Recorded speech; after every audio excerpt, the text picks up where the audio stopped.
Hello again, everyone. I'm Lee Glasser, and welcome to another edition of Our Planet. Today, a focus on the politics of being green. The European-based Green Party is alive and growing in the United States. Could this be the party of the 90s? Well, my co-host Eric Mann will take a close-up look. Plus, you see him every Friday night on NBC. Political action, grassroots type movement. Would it be in connection with the Save the Planet movement? Maybe recycling? Well, my general impression, I guess, would be it's an environmental type group, kind of like Greenpeace, maybe a little bit more legislative in action or something. Oh, wait a minute, that's that comedy show thing you guys got going on, right? Give up? Well, here's our Eric Mann to tell you more about the Greens, otherwise known as the Green Party. As the saying goes, it's not easy being green. But there's a growing list of followers that are hoping to make at least part of the U.S. political landscape turn green. The Green Party has enjoyed considerable political power in Europe and is just beginning to take root in this country. We start from the philosophy that this whole planet is an ecosystem, that we are all connected, and then we develop social and political institutions from that place.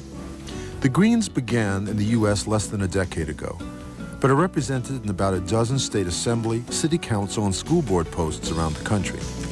There are about 250 Green chapters in the U.S., including more than 50 in California. While there are what you might call counterculture people interested in the Greens, actually we're drawing people from a wide variety across society. I mean, there are organic farmers as much as there are school teachers. There are lawyers as much as there are people who work at bookstores. So really there's a wide range of people.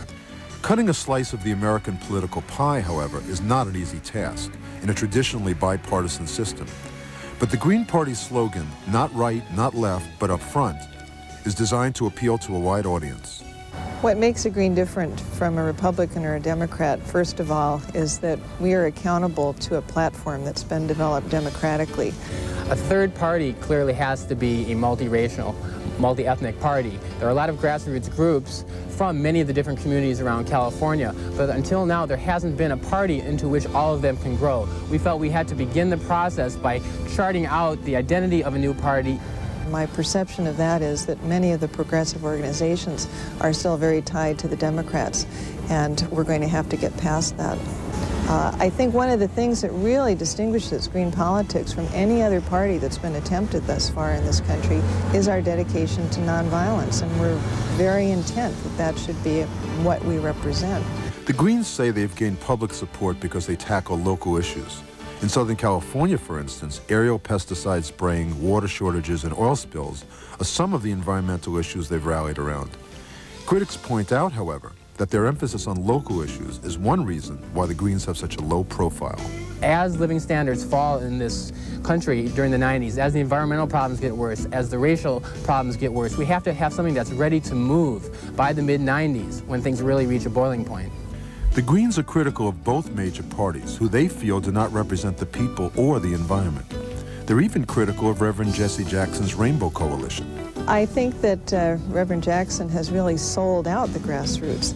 He has the people of color part of the equation. He does not have the grassroots part of the equation. If he changes, if he rededicates himself to the grassroots, then we would consider, I think, working very strongly with him. In my particular race, when we went to look for the rainbow in the two-county area, they weren't there. The next election year will prove crucial to the movement. In California, the Green Party is not yet recognized in the state. It's going to take about 75,000 people registering Green by January of '92. We are in a very urgent period. I've been a political activist for almost 20 years, and I perceive that the time is running out to make the kinds of changes that we need.